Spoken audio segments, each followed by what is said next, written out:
我们当中那些内心浪漫的人，经常幻想着，如果我们有电影里的爱情，该有多好。即使不是浪漫的人，可能仍然希望有一个特别的人在自己身边，可以依靠，一起笑，一起哭，在糟糕的一天结束时有人抱抱。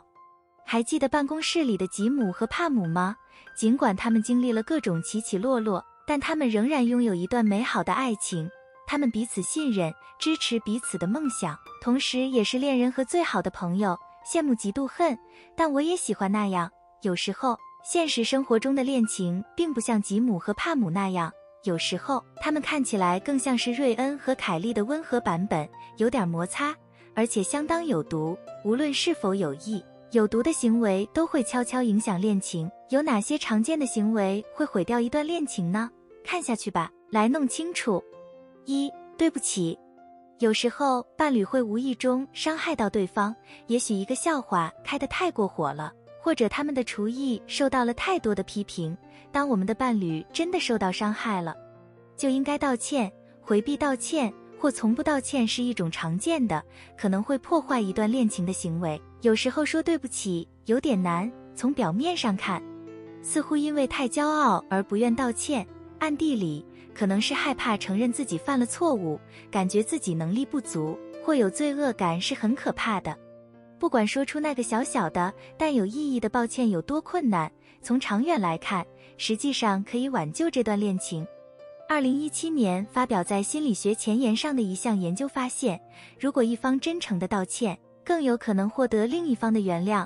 2014年的另一项研究表明，道歉可以减少愤怒的感觉。基本上，一个简单而真诚的道歉可以帮助一个人摆脱两人之间所有的负面紧张关系。你是否有时会觉得道歉很尴尬，即使想试着把它写下来，不是短信，是写上对不起，真心实意的写封信或小纸条，贴在冰箱上来道歉，我们打赌你的伴侣一定会喜欢的。2. 粘人。古希腊人谈论爱情的奥秘，并描述了爱情的故事。根据他们流传的神话，人类最初都是有4只手、4条腿、2张脸的，但只有1颗心。宙斯害怕他们的力量会战胜自己，所以宙斯把人类分成了2部分，然后这些部分会用他们的一生去寻找他们的另一半。这段神话解释了为什么浪漫有时被描述为2个身体、1个灵魂，但事实果真如此吗？有时当恋爱中的人对伴侣产生情感依恋，或在恋情之外失去认同感时，会对伴侣产生不健康的依赖。2018年的一项研究表明，恋情中的情感依赖可能是童年创伤和痴迷型依恋的迹象。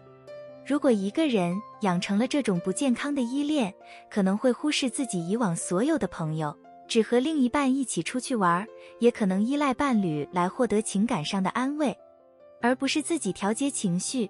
有没有小伙伴觉得没有伴侣，自己都不知道自己是谁了，或者你会依赖他们？这可能是另一个扼杀你们恋情的因素。3. 我的水晶球被打破了。在任何一段恋情中，沟通都是至关重要的。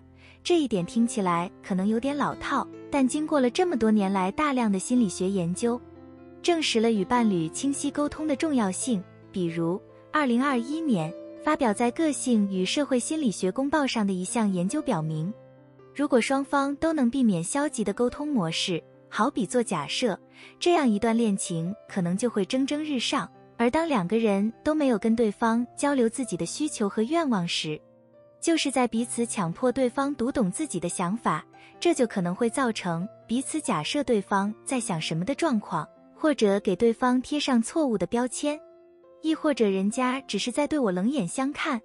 现在你就会无缘无故地生气了，你的伴侣可能会感到困惑，或者也会生气。整个事态的升级都是因为没有顺畅的沟通。为了避免让自己陷入这样的境地，一定要清楚地表达自己的需求。也许伴侣回家后会告诉你他们有多累，也许可以问问为什么这么安静。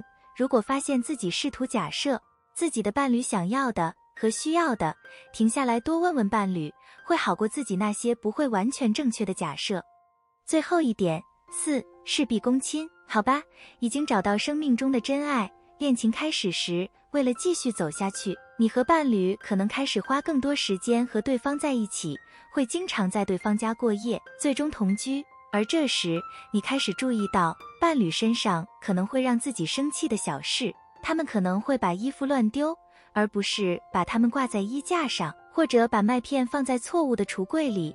当发生这种情况时，会如何应对？常见的导致恋情破裂的反应是事无巨细的管道家，这是指一个人试图控制另一个人的方方面面，包括他们的各种行为。临床心理学家凯伦·尼莫在媒体上说，事无巨细的管理者通常有极高标准，所以他们很难相信伴侣能像自己一样把事情做好。这种控制行为会把对方逼疯，他们会开始感到无能、怨恨或焦虑，怀疑自己是否能做对任何事。如果对伴侣的事情事必躬亲，这可能会被诊断为有了其他心理健康问题的迹象，比如焦虑或潜在强迫症。如果觉得自己在事无巨细的管理，那就去找心理医生，帮助自己停止这种行为，这可能会毁了你们的关系。有毒行为的清单是无穷无尽的。如果想了解另外5种扼杀恋情的行为，欢迎点击右上角的链接。你还知道其他会导致感情破裂的常见行为吗？欢迎在下面评论区留言让我们知道。如果觉得这支影片有用，记得点赞并分享给其他可能帮到的小伙伴，多多保重，下支影片不见不散。